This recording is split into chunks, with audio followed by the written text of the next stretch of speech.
if there's anyone who can reform the FBI in a way that would be satisfactory, it would be Kash Patel. And it's doubly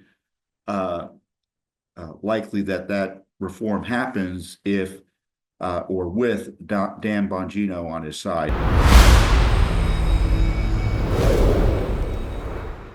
First up, though, is what I think to be astonishingly good news, which is the pick of Dan Bongino, a great friend of Judicial Watch, to be the deputy director of the FBI.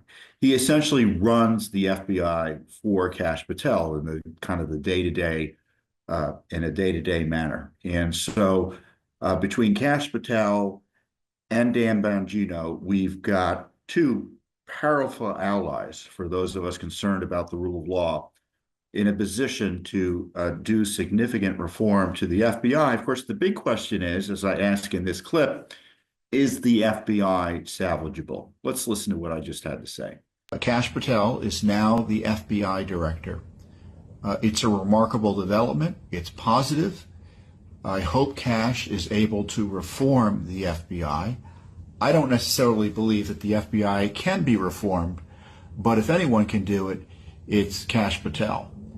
Now, just when you think it wouldn't get any better, it's announced that Kash Patel will be assisted at the FBI by Dan Bongino, who will be the deputy director. He's set to be deputy director. I don't recall if the deputy director requires Senate confirmation or not.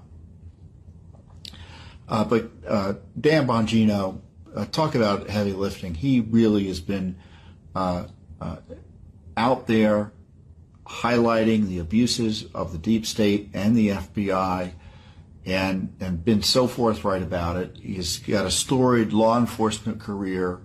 He's a nearly perfect fit for the position of deputy director. And he basically will be running the day-to-day operations of the FBI under Kash's direction.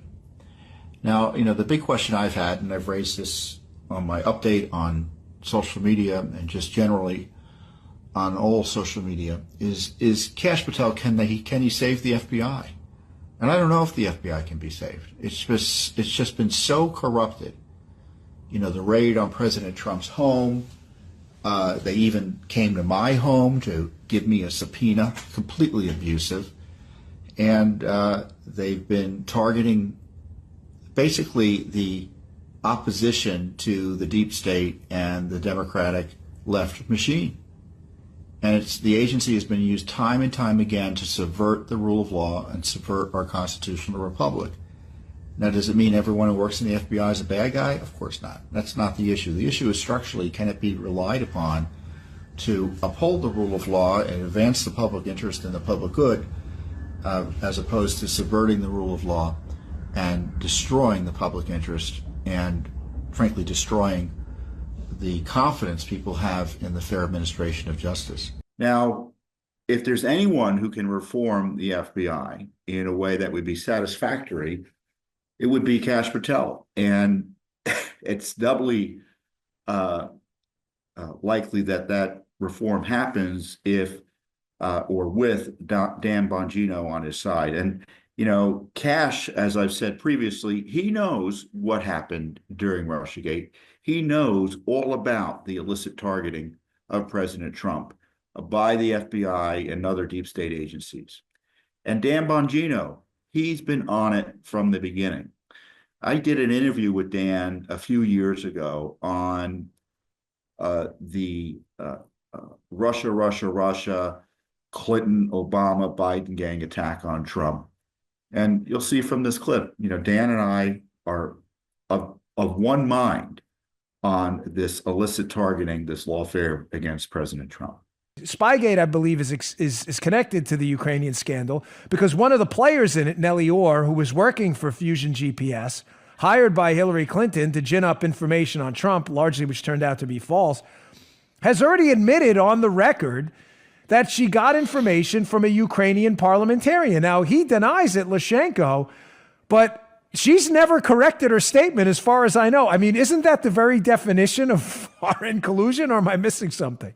Oh, you're exactly right. And we have the documents Nellie Orr laundered through her husband to the FBI and the Justice Department to try to get Trump. Ukraine appears 100+ times in those documents.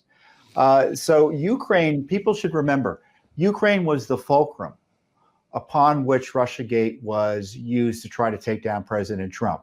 Manafort had these connections in Ukraine with pro-Russian forces. The anti-Russian forces in Ukraine hated that, and so they saw a political reason to collude with Trump's opponents, Hillary Clinton, to try to make Trump look bad by exposing Manafort.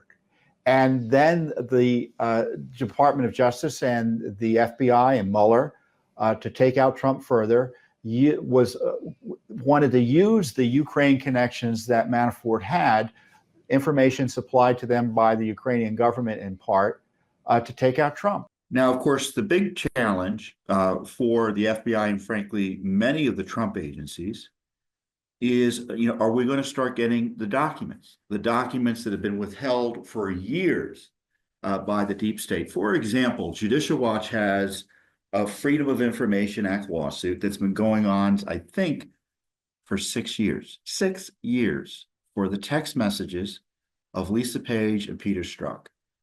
Not only have they yet to turn over all the text messages that potentially would be turned over, they're withholding countless others, and they are of the position that we don't have to know why they're withholding or how many in theory are being withheld in the end ultimately until they're done doing the review, which has been going on for 6 years. It's a perfect example of where Kash Patel and Dan Bongino can come in and make a difference. Thanks for watching. Don't forget to hit that subscribe button and like our video down below.